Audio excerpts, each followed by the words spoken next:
So I started the Bible. I honestly never thought I'd see the day. I also didn't really plan this to happen. It was just an urge that got louder and louder and louder. And I feel like I have a lot of explaining to do because I have been on a podcast, YouTube hiatus for a very, very long time. First of all, I want to apologize to you guys because I literally went MIA. I can't remember the last time I filmed a podcast episode. Well, jokes, I filmed one this morning, but the audio didn't even record. Matter of fact, is it recording now? Yes, it is. Oh, the lighting just got really pretty. I feel like a lot of people may be shocked about this because I am such a big believer, have been a big believer in the universe like my entire life. For starters, people might not know this, but I went to a Lutheran school from age 5 to 14, 15. I don't come from a religious family or background at all. My mum was Catholic growing up and then didn't really practice anything when she got a little older. My dad came from no religious background whatsoever. After primary school, I never really had any opinion or thoughts towards anything, Bible, God, Jesus, nothing. I want to talk about my journey as to how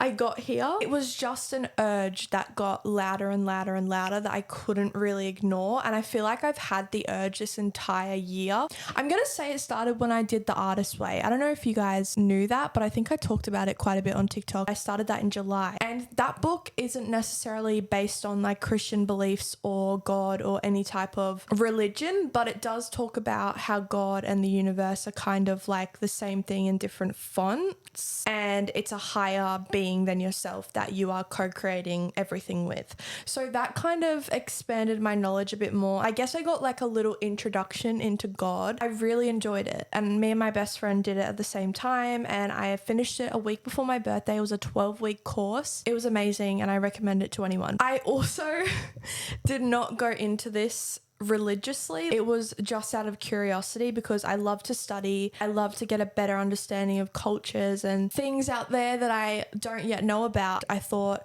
I would love to have my little coffee dates and study the Bible and annotate it. There was no real like switch that flipped one day. It's just an urge that got louder and louder. I got it for an early Christmas present, but it's the Jesus Bible. It's an NIV Bible and it's pink. It has gold pages. Funnily enough, my mum got it for me before I even said that I wanted to really start the Bible, so I guess we were like interlinked. I have been waking up every morning, sitting in this exact chair actually at like 7 a.m. and studying my Bible, and I have a lot to say about it. Throughout my life, I have never had to struggle. I've never gone without anything, but I have gone through trauma and I have gone through some painful things in my life, like losing my dad for one. Being a deep introspective thinker is like such a blessing and a curse because half the problems in my life and the anger and bitterness that I've felt has been because I've made the problem myself. It's not been long since I've been reading this. I think it's literally been a week or two maybe. I don't know, but I feel like this inner peace that I can't explain. Like I feel like a happiness. I can't even explain it. Like a buzzing feeling in my chest. Like I feel happy but calm and peaceful at the same time. I feel like I've been working towards that feeling for a really long time, building a foundation in myself. And throughout this whole year, I've really said to myself, like my goal as the person that I want to show up as, the woman I want to transition into, is to be as authentic and magnetic as I possibly can and to be well educated and beautiful and I don't know, a woman, I guess, in my feminine energy. And this literally came at the perfect time. That I have probably been searching for the meaning of life since I popped out of the womb. My inner journey started a very, very long time ago, but I'd say since my dad has passed, it's deepened even more. And I definitely wasn't ready then. Anytime sooner than this exact time period right now, I don't think I would have had the emotional maturity or intelligence, I guess, or openness to be able to get into this. That just confirms to me that there is a plan for all of us. I get up in the mornings. I usually will do a bit of research or like sometimes I chat GPT and what are some Bible verses on, and I pick a particular theme and then I'll start there. And I really enjoy it. I feel like it's such a peaceful way to start your morning. It's no different to like, I guess, having journaling time, because I like to annotate this and like journal in there of like how certain verses apply to my own life and what certain verses mean to me. I've been so into the universe and manifestation and frequencies and all of those things, but I do feel like, and this is a big thing for me to say, I feel like there's a lot of weight on a person, in my experience, when you're focusing on like manifesting. It comes down to you, and it's kind of hard to like let go of control, because I've had many times when I've been trying to like manifest something and I feel like I can't let myself feel my full capacity of emotions, and I have to be vibrating at this like positive frequency all the time. Whereas with the Bible and like God, it's a trusting feeling, knowing that everything is basically taken out of my hands. I am not the one in control of what happens in my life. I don't think that I've ever fully felt that level of trust when learning about the universe. I don't think I've ever felt that amount of trust that I do in this than I did when learning about the universe. But I think those two things have in common to me, that God is something that we carry with us. It's an internal higher frequency being. I don't know. The universe is kind of the same. It's a frequency and a higher thing that orchestrates everything in your life, because it is the relationship that you have with yourself.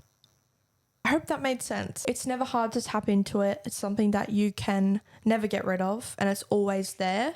Crazy. Okay, so I prayed for the first time this morning. Prayed. I haven't prayed since probably primary school. I just thought, I'm just going to let my heart or my intuition guide me, because I'm new to this. I don't really know. I wanted to do a Bible verse a day. So every morning I will open my Bible on a random page, and I prayed to be guided to the right page or something that I needed to help me through this current point in my life. And I literally opened the page to a thing about inner transformation. I think it was Psalm something. I can't remember, but I was shook. I also want to touch on this because this is probably what a few people are thinking. When I first spoke to my nana about wanting to start the Bible, for example, she has had lots of losses in her life. She grew up in a Catholic church. Her dad passed. She stopped reading the Bible. I can understand on so many levels, since I have lost my dad at 16, why people lose faith or lose touch of trusting something bigger than themselves, because you'd obviously think like, why would that happen to me if I was so loved by this higher being? I can only speak from my experience. Your grief and loss and your heartbreak is entirely your own to feel however way you feel about it. I think that I miss my dad so much, and some days I don't always think this, and it's harder to be in this mindset, but I've spent so much time trying to understand it myself, and I don't think I ever fully will. His soul contract, or his time here and whatever he came here to do, which I think was me and my brother, was over. His journey was finished. That was always the plan. While it's so sad, and I hope people don't take this the wrong way, and it's awful, and I miss him and I wish he was still here. It's awful that he's gone and what happened and the lead up to that, but also there's so many amazing things that came out of that, including the person that I am now, that I don't think would ever have happened if that didn't happen. So all of that trauma and experience that I had, that most kids aren't really exposed to at a young age, I feel like snowballed into a million beautiful things that also most kids at this stage don't get to experience. This Jesus glow thing is a whole nother thing. I've been seeing TikToks about this thing called the Jesus glow, where girls, they have this like glowing transformation of like softness, and they start going back to their natural features.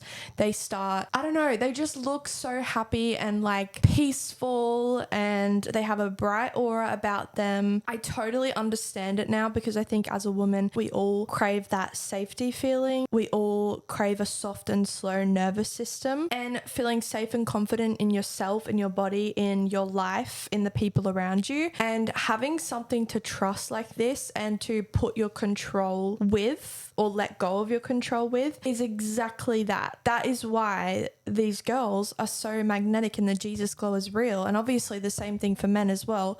You're putting your trust and letting go of so much weight that you've probably been carrying for so long. At the end of the day, whether you believe in God or the universe or not, none of us, period, are in control of our life. And feminine energy is exactly that. It's about softening and trusting and letting go and being in flow with life. That's why this came at the perfect time for me, because that's the exact era that I feel like I'm stepping into. I feel like my frontal lobe developed as soon as I turned 19. I keep checking if my thing's recording because I'm scared. God is like an inner guide and something that we all have that we can tap into. And we all can tap into it because we all have a soul that is uniquely ours. And I think that from the ripe age of like 6, I've been looking for the meaning of life and where our souls come from. I was reading Psalm 139 the other day. I did a whole bunch of notes. It's basically about being, your innermost being was created by God, literally stitched together like in your mother's womb. Like your soul enters your body before you even enter this world. And I wrote how your innermost being is your soul, your spiritual design, your wiring, and every single part of that wiring and spiritual design and personality and soul that makes you you. Every part of it is intentional. We come here with the tools needed. Your family matches what you need to learn. Passions match your identity, and struggles shape empathy and strength. Your soul is not an accident. Your identity was intentionally matched with your life, and we are wired and given a purpose before we are even born.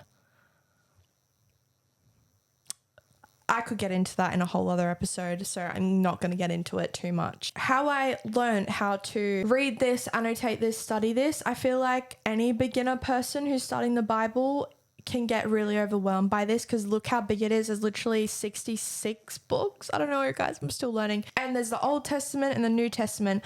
I started with an app called the Bible Project, and it basically just explains in video form or podcast form the books of the Bible, the Old Testament and the New Testament, and how the Bible is written and why. And I watched a bunch of those videos before actually getting my Bible, and it definitely has helped. But there's really no right or wrong way that you can read it. Like, I started with the New Testament, then I went back to the Old Testament and started reading Psalms and Proverbs recently, which I'm pretty sure is the Old Testament. I don't know. Because I love poetry, I love metaphors. I like that in any form of literature, in movies, in written word, anything. So I feel like starting, if you wanted to start, areas of the Bible that you know will get across to you the most is the best place to start. I did start with like John, which is like more about Jesus and all of that, but then I went back to Proverbs, Psalm, Old Testament, because that's the best way for me to take stuff in. There's also so many YouTube videos and podcasts that you can watch. I personally like the solitude of doing it alone,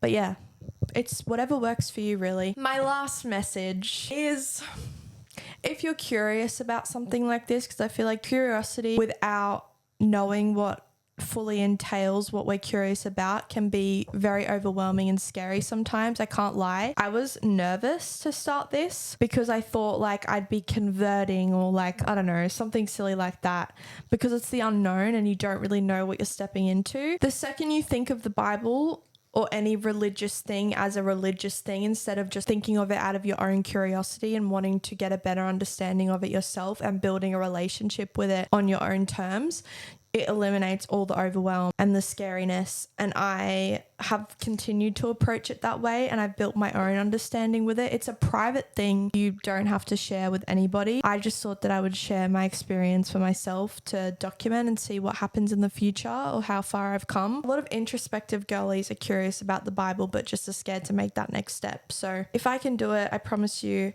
it's okay.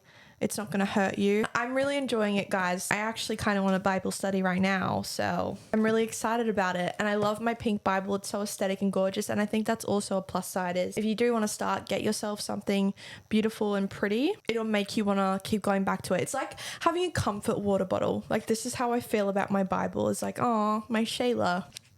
Anyways, Welcome back to Thought Daughter Diaries. I will hopefully be back frequently in my own time. I enjoy having this time and this space to be able to share my thoughts because I only really do that with my friends, and not everyone understands me, but you guys do. So thanks for watching. Make sure to subscribe and like. I will be here. If you have any questions or things you'd like to share in the comments, make sure you do, because I would love to yap with all of you. But bye.